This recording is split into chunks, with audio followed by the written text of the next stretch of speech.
Nasib para terdakwa perintangan penyidikan kasus pembunuhan Yosua sudah diputuskan. Setelah vonis ringan, wacana kembali berseragam Polri menggema. Alkisah, hasil sidang etik Richard Eliezer jadi pemicunya. Keputusan Komisi Etik tidak memecat terpidana pembunuhan Yosua ini dianggap bisa jadi angin segar bagi para pelanggar etik kembali bertugas. Layakkah mereka mendapat kesempatan kedua? Saya akan mencari jawabnya.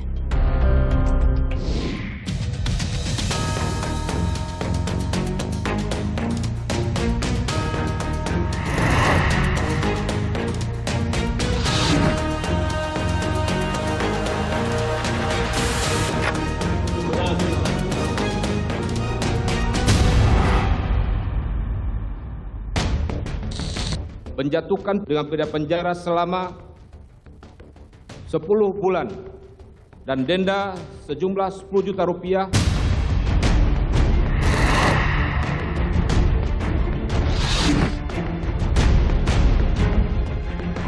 Sidang etik bagaimana Abang melihat? Berharapnya gimana Bang? Tetap pengen Pengen tetap ya Bang? Optimis bisa ya Bang? Mbak Fitri masih ingin Irfan menjadi anggota Polri? Sejujurnya sih saya masih mau, Mbak. Tapi perasaan kecewa itu pasti ada.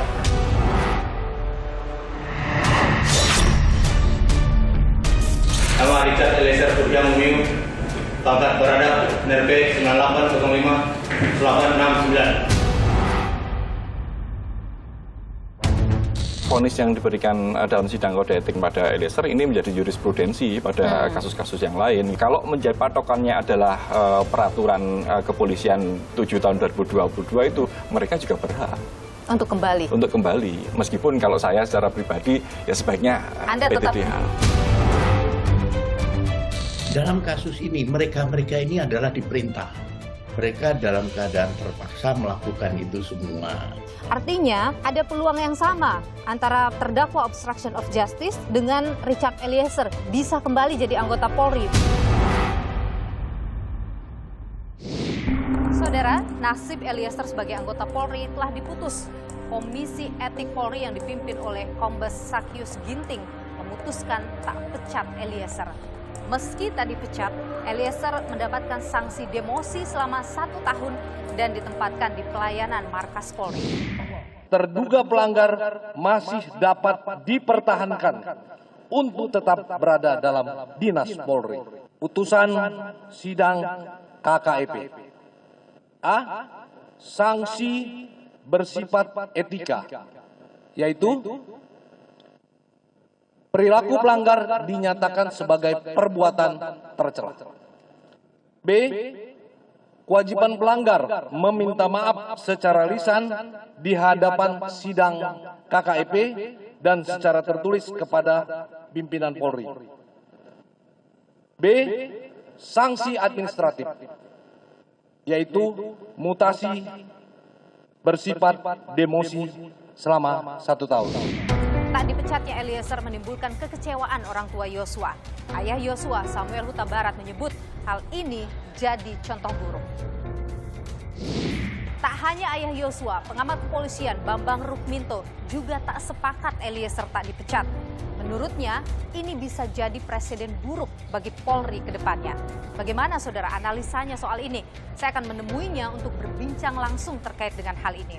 Tapi sebelum ke sana saudara, saya ingin mengajak Anda untuk melihat 2 peraturan yang saling bertentangan terkait dengan pemecatan anggota Polri yang tersangkut kasus pidana. Pertama adalah Peraturan Pemerintah Nomor 1 Tahun 2003. Disebutkan dalam Pasal 12, pemberhentian dengan tidak hormat dilakukan bila anggota Polri dipidana penjara tanpa menyebut batasan waktu. Jika PP ini yang digunakan sebagai dasar, maka kecil kemungkinan Hendra CS bisa kembali jadi anggota Polri. Pun seharusnya Eliezer dipecat karena putusan 1,5 tahun penjara telah dinyatakan ingkrah. Ada pula peraturan Kapolri nomor 14 tahun 2011, Saudara. Di sana disebutkan, sanksi pemberhentian tidak dengan hormat bisa dilakukan untuk personel yang mendapat ancaman hukuman pidana 4 tahun atau lebih yang sudah berketetapan hukum atau inkrah. Jika ini yang digunakan oleh Polri, maka masih ada peluang bagi Hendra dan juga kawan-kawan untuk bisa kembali menjadi anggota Polri jika melihat vonis yang dijatuhkan pada mereka. Tapi pertanyaannya, Saudara, mengapa Polri melakukan pemecatan kepada anggotanya padahal belum ada putusan tetap dari pengadilan? Bagaimana sebenarnya aturan terkait dengan pemecatan anggota Polri yang tersangkut kasus pidana? Dan bagaimana pula para terdakwa perintangan penyidikan kasus pembunuhan Brigadir Yosua melihat peluang mereka untuk bisa kembali menjadi anggota Polri? Adakah harapan dari keluarga dan juga para terdakwa bahwa mereka bisa kembali berseragam dinas Polri? Saya akan temui mereka dan juga para keluarga, Saudara. Ikuti saya.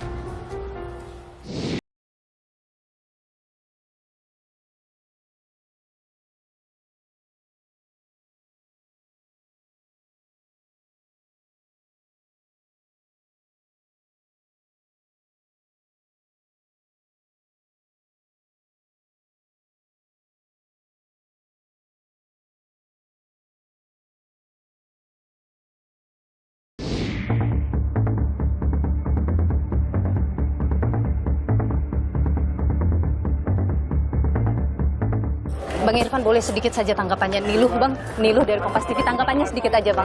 Gimana, Bang, setelah vonis ini? Terima 10 bulan, gimana? Dari awal saya katakan ini semua resiko tugas buat saya.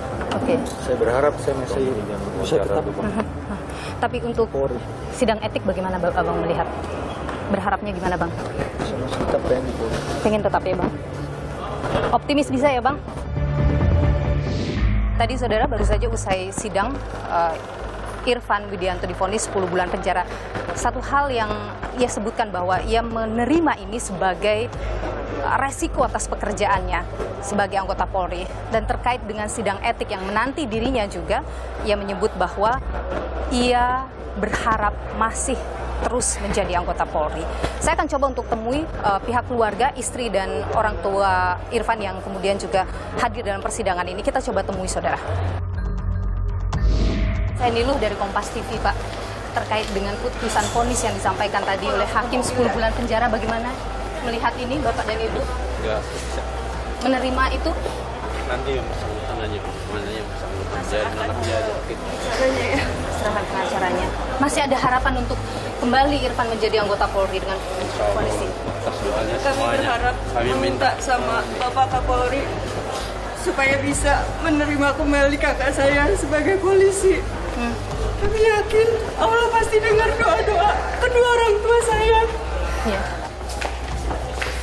Saat ini kami hanya bisa ngomong itu. Iya. Jadi untuk vonis apakah akan banding atau apa masih akan dipikirkan ya? Pikirkan nanti aja. Baik. Terima kasih Bapak. Ya. Tetap semangat. Sehat selalu Bapak. Sidang etiknya biar cepat dulu.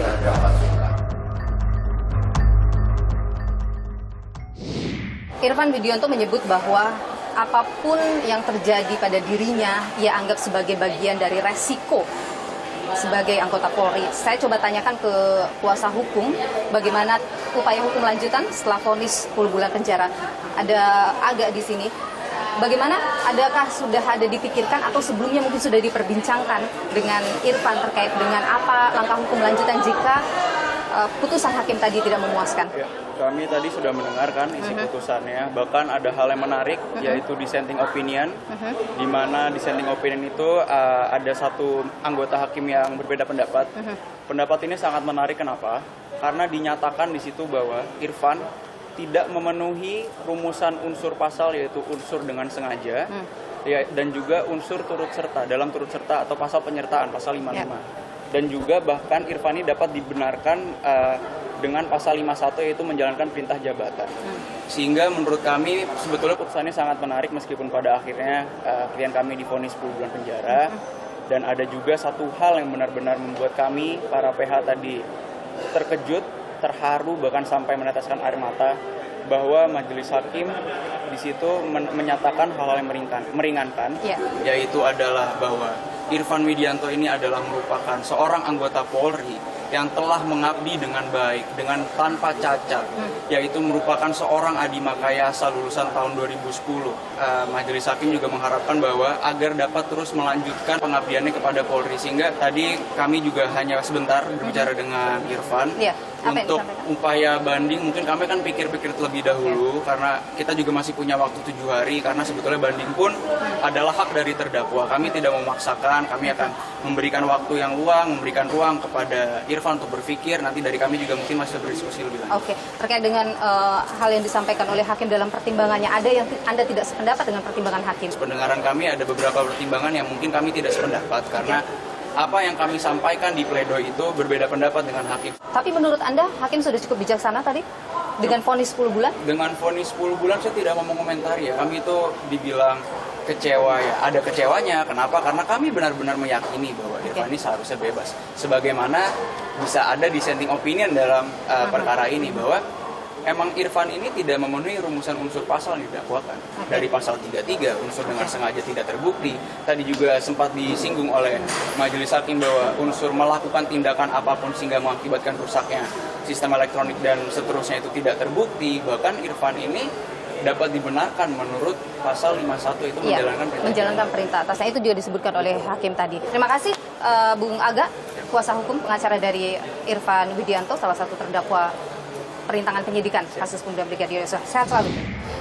Vonis sudah dijatuhkan oleh Hakim, masih pikir-pikir kata Irfan untuk apakah banding atau tidak. Bagaimana melihat vonis 10 bulan penjara ini? Sebenarnya putusannya bagi kami keluarga itu kurang mencerminkan keadilan.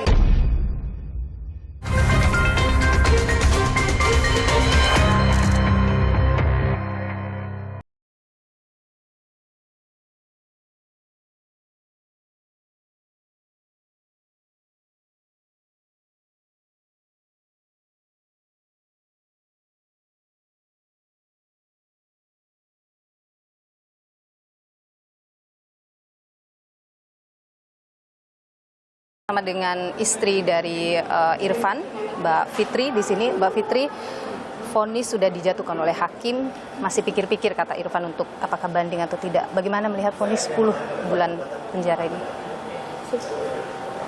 Sebenarnya putusannya bagi kami keluarga itu kurang mencerminkan keadilan ya Mbak ya.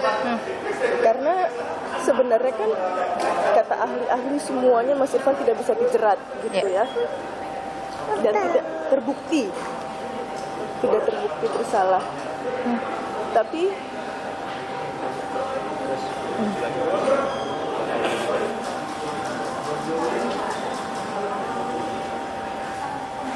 mau gimana lagi gitu loh Mbak, maksudnya Mas Irfan hanya menjalankan perintah atasan yang pada saat itu Mas Irfan berpikir bahwa itu adalah perintah yang terbaik gitu, karena hanya mengambil barang bukti dikembalikan ke penyidik. Hanya sampai situ perannya Mas Irfan gitu loh Mbak. Tapi pada saat itu ada intervensi dari Pak FS untuk dihancurkan, dihilangkan, di apapun gitu loh Mbak. Jadi itu seharusnya sudah bukan tanggung jawab Mas Irfan Kaandi gitu loh. Tapi diberatkan pada Irfan tadi. Diberatkan pada itu yang menurut Mbak Fitri tidak tepat apa yang disampaikan menurut tadi. Saya begitu ya Mbak, karena sama seperti analoginya gini Mbak. Saya seorang dokter. Saya meminta tolong perawat saya untuk mengambilkan pisau bedah. Tiba-tiba pisau bedah itu saya ambil untuk nusuk orang, untuk melukai orang. Masa saya suruh perawat saya untuk bertanggung jawab? Kan tidak bisa. Jadi gitu kan. Ada berkeyakinan bahwa tidak ada niatan dari Irfan selain hanya mengikuti perintah. Betul. Hanya itu. Jadi menurut saya kurang adil ya. 10 bulan pun tidak layak. Menurut saya harusnya bebas kalau menurut harusnya Anda. Bebas. Karena tidak tahu itu tadi yang menjadi alasan ya. Tapi dengan 10 bulan apa yang kemudian Mbak Fitri akan lakukan? Apakah kemudian memikirkan banding ini upaya hukum lanjutannya atau bagaimana? Untuk banding kayaknya kalau menurut saya, karena kalau banding ada kemungkinan untuk bisa naik, bisa turun gitu Mbak. Jadi menurut saya karena tidak ada kepastian untuk bisa turun, Jadi menurut saya nggak usah, tapi semua keputusan lagi-lagi dari Mas Irfan. Gitu. Tadi saya sempat bertemu dengan Bang Irfan, saya bertanya, satu hal yang menarik yang disampaikan oleh suami Mbak Fitri adalah menganggap ini sebagai bagian dari resiko pekerjaan. Betul. Ia sempat juga menyatakan hal yang sama, mungkin ketika Mbak Fitri bertemu dengan Irfan dan lain sebagainya. Betul, saya sempat bertanya sih, kok kamu yang kerja jujur aja mendapat resiko seperti ini gitu. Kamu nggak mau keluar aja gitu, maksudnya karena kamu udah jujur aja tetap bisa lagi gitu Mbak. Jadi saya pikir udahlah gitu, tapi Mas Irfan bilang itu resiko pekerjaan dan semua pekerjaan punya resiko gitu loh Mbak. Jadi Ya. karena dia udah bilang begitu, dia bilang kamu harus kuat, dia bilang gitu, karena aku pun udah kuat gitu. Dia bilang seperti itu ke Anda. Iya. Soal ini kan belum di sidang etik ya, tapi tentu sidang etik menunggu untuk Irfan. Mbak Fitri masih ingin Irfan menjadi anggota Polri? Sejujurnya sih saya masih mau Mbak, tapi perasaan kecewa itu pasti ada. Karena kan semua itu kan benar-benar hanya perintah dari atasan Mbak. Nggak mungkin atasan memerintah terus habis itu Mas Irfan bilang, ah nggak Bang, saya nggak mau. Itu kan nggak mungkin gitu loh Mbak. Jadi saya berharap ia kembali jadi anggota Polri? berharap dia kembali dan tetap menjadi polisi jujur. Luar biasa Mbak Fitri. Ada hal yang ingin Mbak Fitri sampaikan kepada publik ini pertama kali Mbak Fitri bicara? Ada, saya pengen Pak Kapolri dengar, biarkan suami saya kembali bertugas karena dia adalah polisi jujur. Terima kasih Pak. Mbak Fitri Irfan, terima kasih atas waktunya kepada program Niluh Kompas TV. Sehat selalu, tetap semangat Mbak Fitri. Tentu kejujuran Pak Irfan tetap harus dipertahankan dan dukungan Anda yang paling penting untuk menyemangatinya terus. Terima kasih Mbak Fitri, sehat selalu. Menjatuhkan pidana kepada terdakwa, oleh karena itu dengan pidana penjara selama 2 tahun. Menyatakan terdakwa Hendra Kurniawan SIK terbukti secara sah dan meyakinkan bersalah melakukan tindak pidana dengan sengaja dan tanpa hak dengan cara apapun memindahkan suatu informasi milik publik yang dilakukan secara bersama-sama. Menjatuhkan pidana kepada terdakwa Hendra Kurniawan SIK, oleh karena itu dengan pidana penjara selama 3 tahun. Setelah sidang etik dari Richard Eliezer yang ia kemudian tidak dipecat dari anggota Polri, ini membuka harapan bagi para terdakwa perintangan penyidikan kasus pembunuhan Brigadir Yosua untuk juga bisa kembali menjadi anggota Polri. Karena vonis yang diberikan juga kalau kita lihat pada Irfan Widianto misalnya, Arief Cahya ini di bawah 1 tahun. Apa sebenarnya aturan yang jelas terkait dengan pemecatan anggota Polri yang tersangkut kasus pidana? Kita perbincangkan hal ini bersama dengan Ketua Harian Kompolnas Irjen Pol Purnawirawan Beni Mamoto. Pak Beni, terima kasih sudah bersama Niluh, sehat selalu. Sehat selalu, terima kasih. Ya, Pak Beni, pada saat sidang etik Eliezer Anda hadir di dalam ruang sidang waktu itu. Apa sebenarnya hal-hal penting yang kemudian membuat Eliezer akhirnya diputus untuk tidak dipecat sebagai anggota Polri? Ya, pertama tentunya saya sampaikan bahwa dalam pelaksanaan sidang kode etik itu mendasari pada yang pertama peraturan pemerintah nomor 1 tahun 2003 tentang pemberhentian anggota Polri. Kemudian yang kedua Perpol nomor 7 tahun 2022 ya tentang kode etik profesi dan KKIP. Nah, dalam konteks sidang Eliezer kemarin saya mengikuti dari awal sampai akhir, dan di sana yang pertama adalah ketika penuntut menyampaikan tuntutan pada Eliezer, di sana disampaikan hal-hal yang dinilai melanggar kode etik. Tetapi juga disampaikan hal-hal yang menjadi pertimbangan yang meringankan. Akhirnya dari pihak penuntut mengajukan tuntutan 3 tahun demosi. Namun kemudian dari Majelis Sidang Kode Etik memutuskan 1 tahun demosi. Ini juga dengan pertimbangan hal-hal yang meringankan. Di antaranya adalah mengadopsi pertimbangan hakim di pengadilan pidana. Contoh, yang bersangkutan menjadi justice kolaborator. Ini menjadi penting. Kemudian kedua, dalam catatan tidak pernah terlibat pelanggaran kode etik, kemudian disiplin maupun pidana. Kemudian ketiga, berlaku sopan dalam persidangan. Kemudian keluarga korban sudah memaafkan. Kemudian masalah prestasi dan sebagainya. Nah, melihat hal ini, kalau dikaitkan dengan para pelaku yang lain yang terlibat obstruction of justice, kita lihat dari Arifin, itu kena 6 bulan ya. 10 bulan, Pak.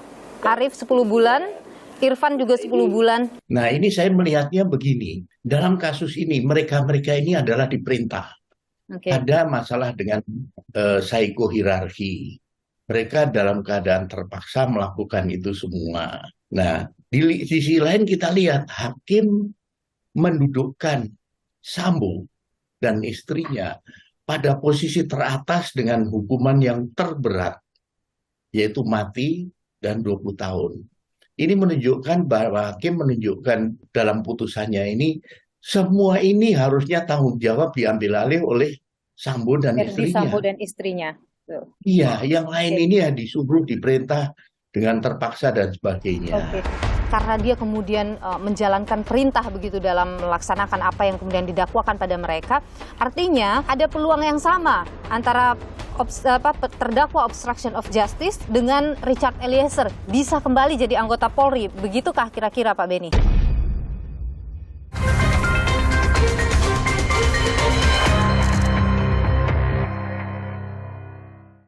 Karena dia kemudian menjalankan perintah begitu dalam melaksanakan apa yang kemudian didakwakan pada mereka, artinya ada peluang yang sama antara terdakwa obstruction of justice dengan Richard Eliezer bisa kembali jadi anggota Polri. Begitukah kira-kira Pak Beni? Ya, tanpa mendahului keputusan nanti, tetapi kita tentunya bisa melihat ya. Bisa melihat faktor-faktor apa yang meringankan, faktor-faktor apa yang kemudian menjadi pertimbangan nanti Majelis Kode Etik. Kita berharap ke sana tentunya, karena kami melihat para junior ini anak-anak yang potensial.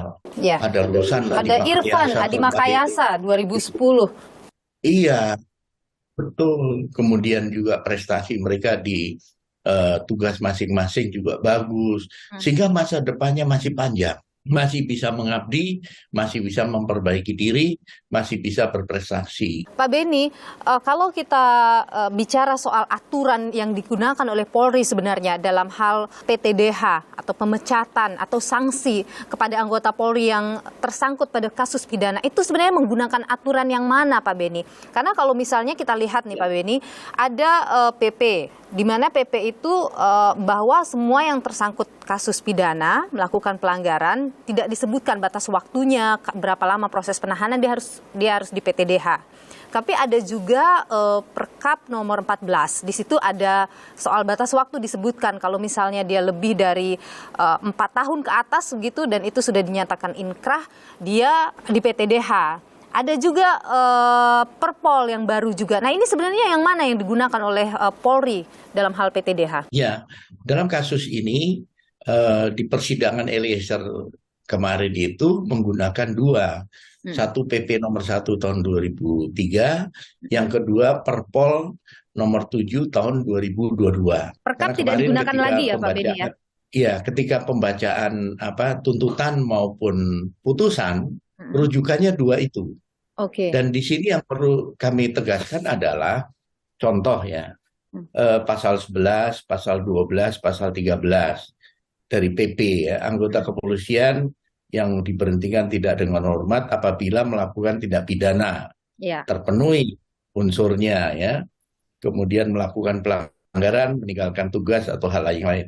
Pasal 12, anggota Polri diberhentikan tidak dengan hormat dari dinas kepolisian apabila dipidana penjara berdasarkan putusan pengadilan yang telah mempunyai kekuatan hukum tetap. Eliezer terpenuhi dan menurut pertimbangan pejabat yang berwenang tidak dapat dipertahankan untuk tetap berada dalam dinas kepolisian. Pertimbangan pejabat yang berwenang inilah yang dilaksanakan di sidang kode etik. Oke, jadi tergantung masing-masing komisi etiknya begitu ya, Pak Beni ya. Oke. Karena kalau misalnya dalam peraturan itu disebutkan harus ada sudah berkekuatan hukum tetap, tapi kalau kita lihat dalam kasus misalnya terdakwa obstruction of justice belum ada kekuatan hukum yang tetap, tapi PTDH sudah dilaksanakan lebih dulu pada Hendra dan kawan-kawan, kecuali Irfan ya. Irfan sampai dengan hari ini belum dilakukan sidang etik. Bagaimana itu Pak Beni? Ya, ini tentunya situasi pada saat itu dilihat dari levelingnya ya. Mereka adalah level-level yang tinggi, level-level yang seharusnya punya kalkulasi tersendiri dalam hal menyikapi perintah itu.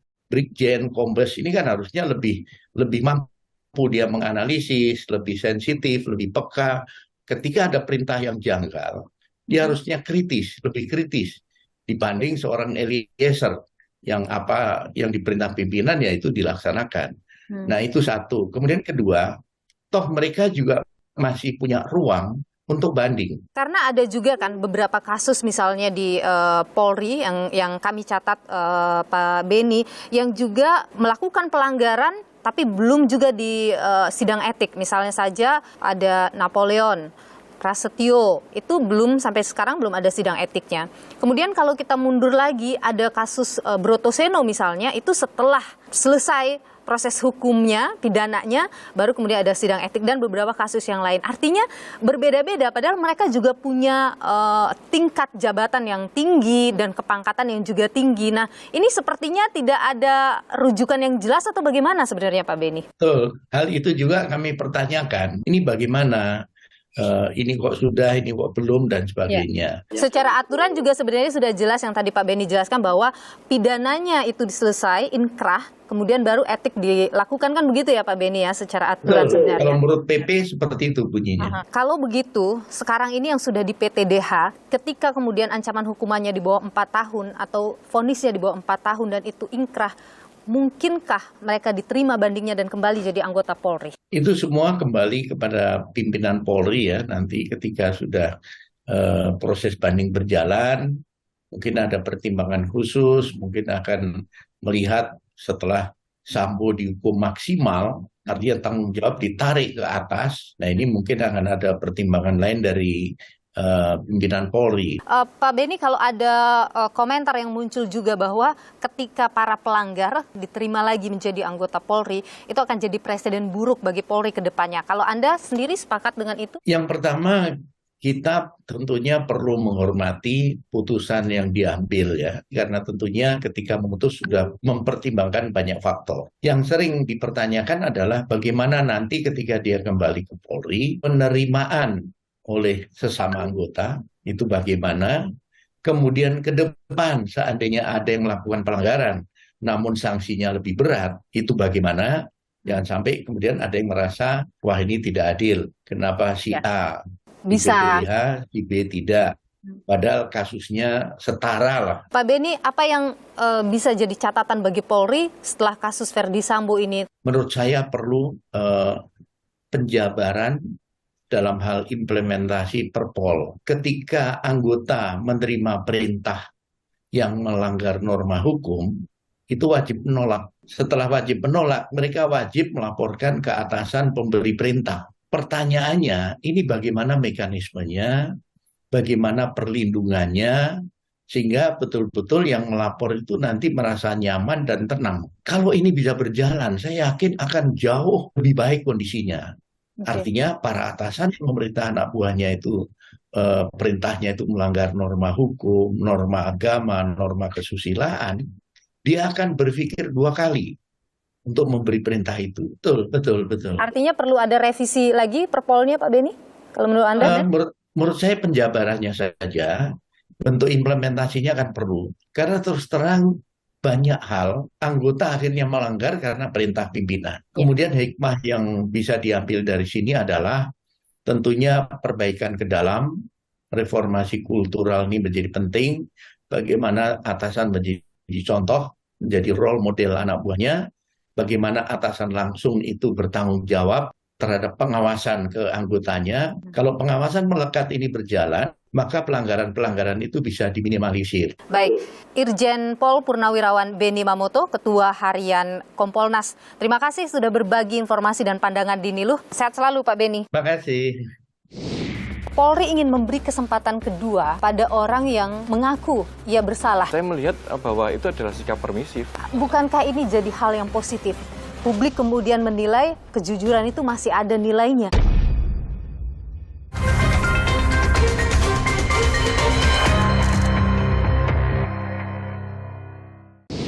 Nama Richard Eliezer Surya Mumiu, pangkat Barada. Terduga pelanggar masih dapat dipertahankan untuk tetap berada dalam dinas Polri. Menjatuhkan dengan pidana penjara selama 10 bulan. Pengen tetap ya Bang?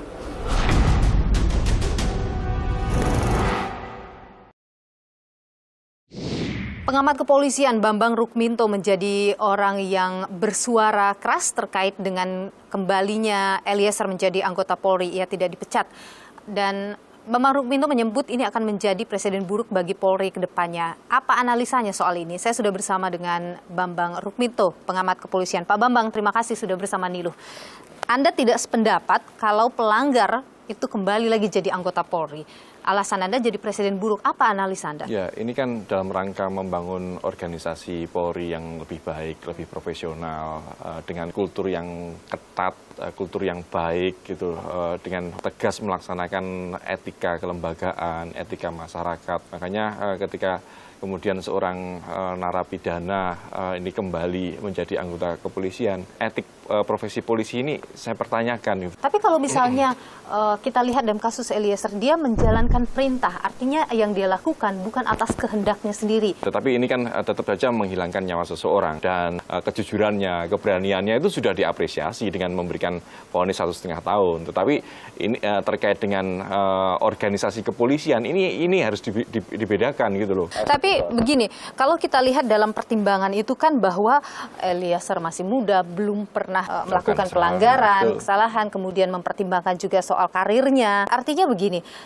Polri ingin memberi kesempatan kedua pada orang yang mengaku ia bersalah. Bagaimana Anda melihat itu? Ya, saya melihat bahwa itu adalah sikap permisif, toleran. Itu bukan hal yang positif Anda lihat? Saya melihat ya ini organisasi besar, lembaga negara, lembaga penegak hukum yang harusnya lebih ketat, lebih tegas terkait penegakan hukum di internalnya. Bukankah ini jadi hal yang positif? Publik kemudian menilai kejujuran itu masih ada nilainya. Ya, satu sisi memang seperti itu, tapi sisi lain saya melihat apakah apa itu menjadi jujur, menjadi berani itu kan sudah seharusnya dilakukan oleh seorang anggota kepolisian gitu loh. Kalau kemudian ini diapresiasi karena kejujuran, apakah begitu keringnya rasa apa itu keberanian, kejujuran itu di kepolisian itu? Apakah tidak ada nilai-nilai seperti itu sehingga seorang yang sudah melakukan hal yang biasa, berani jujur itu sudah harus dilakukan, kemudian diapresiasi menjadi kembali. Sementara tindak pidananya jelas. Kalau dalam kasus pidana, pertimbangan sosial itu kan masuk ya. Nah, kalau dalam etik Polri menurut Anda tidak perlu memasukkan pertimbangan sosial itu? Polri ini organisasi besar, gitu, organisasi penegak hukum yang harus menjaga marwah dan kewibawaannya. Gitu. Kalau di internalnya ini lemah, ya bagaimana masyarakat memandang penegak hukum ini gitu. Ini kan sangat kita sayangkan. Kita ini mencintai Polri kok. Bagaimana Polri ke depan ini harus profesional, harus tegak lurus pada aturan. Tidak ada toleransi. Tidak ada toleransi seharusnya. Berkaca dari kasus Eliezer, Pak Bambang, kemudian ada harapan yang muncul bahwa terdakwa obstruction of justice, perintangan penyidikan kasus pembunuhan Yosua, ini harusnya punya peluang yang sama untuk kembali lagi ke anggota Polri. Betul. Vonis yang diberikan dalam sidang kode etik pada Eliezer ini menjadi jurisprudensi pada kasus-kasus yang lain. Kalau menjadi patokannya adalah peraturan kepolisian 7 tahun 2022 itu, mereka juga berhak untuk kembali. Untuk kembali. Meskipun kalau saya secara pribadi ya sebaiknya PTDH lah. Menolak seharusnya. Tapi begini, ini kan kasusnya berbeda. Yang satu dalam konteks perintah, ia kemudian didakwa merintangi penyidikan. Yang satu dalam konteks perintah, ia kemudian membunuh orang. apakah kemudian kita bisa membedakannya juga? Oh, yang ini ya nggak apa-apa deh masuk jadi anggota Polri lagi. Ya tidak bisa seperti itu karena dalam peraturan kepolisian, kalau ya patokannya adalah peraturan kepolisian tidak diatur kok. Ini motifnya apa sih? Yang diatur dalam peraturan kepolisian itu terutama Perkap 14 tahun 2011 kan ancaman hukuman 4 tahun, terus vonis inkrah maksimal 3 tahun gitu. Kalau lebih kurang dari itu ya semuanya berhak masuk seperti itu. Kalau kita lihat kan dalam kasus Verdi Sambo ini kan ada banyak sekali ya anggota Polri yang terseret dalam kasus ini. Ada yang didemosi bahkan sampai 8 tahun. Kemudian ada juga yang kena obstruction of justice dan harus menjalani pidana penjara begitu. Kalau Anda melihat apa yang harus dibenahi? Ya pembenahannya sebenarnya bukan hanya pada Polri ya, tapi pada struktur negara ya terkait dengan kewenangan yang diberikan kepada Polri. Bukan SDM-nya? SDM itu hanya pernik kecil saja. Akar masalah ini terkait dengan kewenangan yang diberikan negara kepada Polri yang sangat besar. Gitu. Yang mana? Undang-Undang 2 tahun 2002 itu memberikan kewenangan Polri untuk merumuskan kebijakannya sendiri, merumuskan peraturan-peraturannya sendiri, kemudian melaksanakan juga melakukan pengawasan gitu loh. Artinya kan ringnya ini sangat luas sekali. Makanya keluarlah ada Perkap, ada Perpol dan sebagainya. Salah satunya ya Perpol 7 tahun 2022 ini yang bermasalah gitu karena di situ tidak rigid. Yang layak untuk DPTDH itu ukurannya apa sih? Apakah hanya karena divonis kurang lebih dari 3 tahun atau kurang dari tahun? Ukurannya ya hanya angka-angka saja, bukan pada etik atau kasus per kasus atau tingkat pelanggarannya. Kemudian kapan dilakukan sidang etik? Itu pun jadi masalah. Sidang etik ini dilakukan di depan sebelum sidang pidana atau di akhir atau setelah inkrah. Banyak juga kasus-kasus yang sudah divonis tapi sampai sekarang juga belum di sidang etik. Artinya apa? Ada ruang untuk menyalahgunakan kewenangan seperti itu.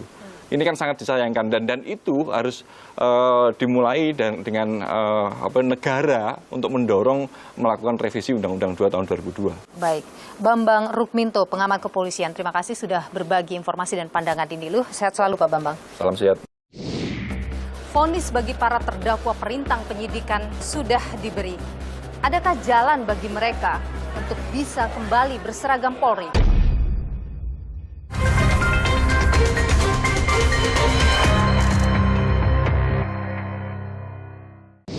Nama Richard Eliezer Surya Mumiu, pangkat berada. Terduga pelanggar masih dapat dipertahankan untuk tetap berada dalam dinas Polri. Penjatuhan dengan pidana penjara selama 10 bulan. Pengen tetap ya Bang?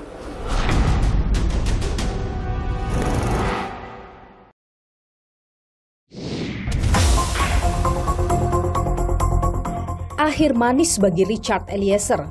Usai divonis 1 tahun 6 bulan dalam perkara pembunuhan Yosua, Komisi Kode Etik Polri pun memutuskan tidak memecat Richard Eliezer. Selepas menjalani pidana, Eliezer akan segera bergabung kembali menjadi anggota Brimob Polri. Keputusan ini timbulkan pro dan kontra. Apalagi masih tersisa anak buah Sambo yang tengah mengadu nasib di meja hijau. Ada 6 tersangka anak buah Sambo dalam kasus perintangan penyidikan kasus pembunuhan Brigadir Yosua. Hendra Kurniawan yang sebelumnya menjabat Karo Paminal Propam Polri mendapat sanksi pemberhentian tidak dengan hormat dari kepolisian 31 Oktober lalu. Sementara itu, Jaksa Penuntut Umum Kejaksaan Negeri Jakarta Selatan menuntut Hendra 3 tahun penjara. Lalu ada pula Agus Nurpatria, Kaden A Ropaminal Divisi Propam Polri ini diberhentikan dengan tidak hormat dari anggota kepolisian 7 September lalu. Agus juga dituntut hukuman penjara 3 tahun oleh Jaksa Penuntut Umum. Sementara itu, Arif Rahman Arifin, sebelumnya Wakaden B Ropaminal Divisi Propam Polri, sudah disidang kode etik oleh Polri dengan hasil pemberhentian tidak dengan hormat, namun keputusan belum inkrah dan Arif pun akan ajukan banding. Di lain hal, Majelis Hakim Pengadilan Negeri Jakarta Selatan menjatuhkan vonis pada Arif dengan pidana selama 10 bulan penjara. Anak buah Sambo lainnya, Baikuni Wibowo, juga dijatuhkan sanksi pemberhentian dengan tidak hormat dari anggota kepolisian. Sebelumnya, Baikuni menjabat Kepala Subbagian Pemeriksaan Penegakan Etika pada Biro Pertanggungjawaban Profesi Divisi Propam Polri. Dan Majelis Hakim Pengadilan Negeri Jakarta Selatan memvonis Baikuni 1 tahun penjara. Tidak hanya itu, Cuk Putranto sebelumnya menjabat Kepala Subbagian Audit pada Biro Pertanggungjawaban Profesi Divisi Propam Polri. Ia mendapat sanksi pemberhentian dengan tidak hormat dari kepolisian 2 September lalu. Kemudian Cuk divonis 1 tahun penjara oleh Majelis Hakim Pengadilan Negeri Jakarta Selatan.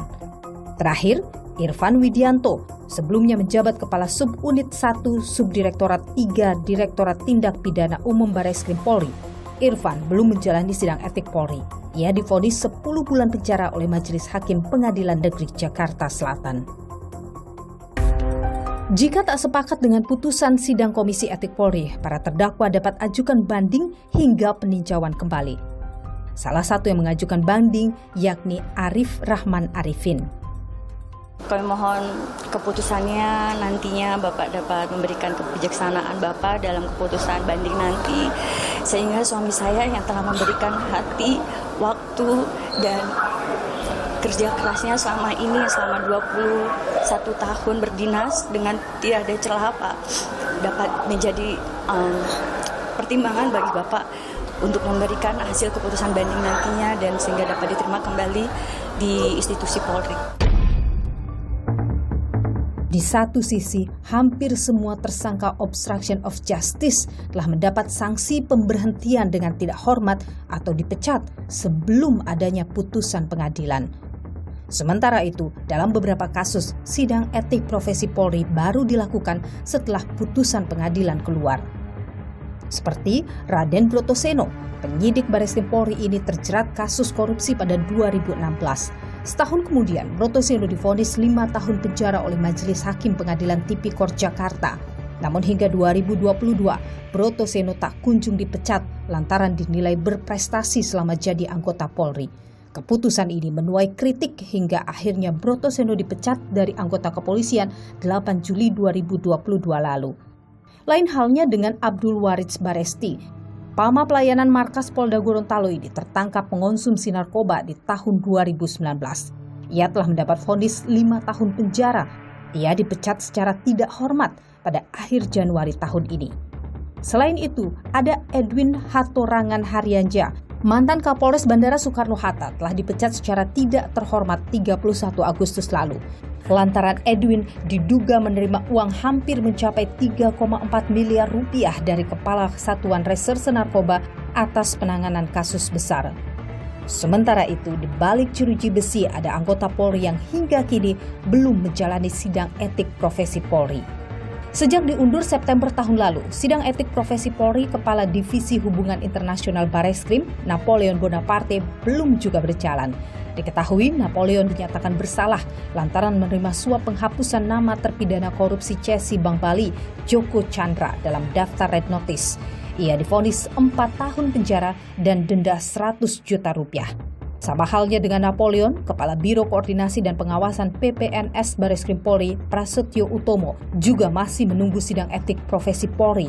Ia menyalahgunakan wewenang dalam kasus Joko Chandra, yakni mengeluarkan surat jalan bagi mantan buron tersebut. Keadilan sebaiknya tak hanya hadir di ruang sidang pidana, tetapi juga di ruang sidang etik anggota Polri. Sebagai institusi penegak hukum, kebijaksanaan Polri menyikapi kasus yang tengah mendera anak buahnya akan menjadi tolak ukur publik terhadap integritas Korps Bayangkara. Kecintaan pada institusi Polri hendaknya ditujukan lewat kepatuhan pada nilai institusi. Pandai memilah mana perintah atasan yang layak dilaksanakan, bukan berasas asal bos senang. Karena menjadi abdi negara berarti mengabdi pada kebenaran yang bermuara keadilan untuk masyarakat. Kesempatan kedua bagi pencoreng institusi mungkin saja layak diberi. Namun sekali lagi, ini harus jadi pelajaran besar bagi insan Polri. Saya, Niluh Puspa, sampai jumpa.